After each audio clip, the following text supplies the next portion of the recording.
Argentine superstar Lionel মেসিকে যখন Neymar সম্পর্কে জিজ্ঞেস করা হয়, তিনি বলেন, কোনো সন্দেহ ছাড়াই নেইমার জুনিয়র বিশ্বসেরা এবং আমি তাকে মন থেকে খুব পছন্দ করি।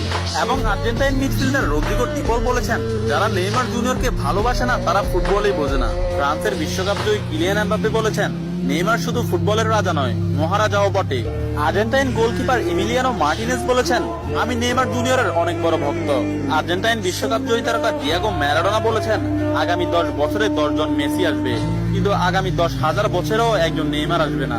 হল্যান্ড ও বার্সেলোনা স্ট্রাইকার রবার্ট লেভানডস্কি বলেছেন, নেইমারের মতো ফুটবলার জন্ম নিতে হলে আপনাকে 100 বছর অপেক্ষা করতে হবে। তাছাড়া ইংল্যান্ডের প্রিন্স ডেভিড বেকহাম বলেছেন, আজ পর্যন্ত এমন কোন ফুটবলার আমি দেখিনি যার ভেতর নেইমারের মতো ফুটবল আইকিউ আছে, এবং ফুটবলের ক্ষেত্রে কেউই নেইমারের লেভেলের নয়, সে দুর্দান্ত।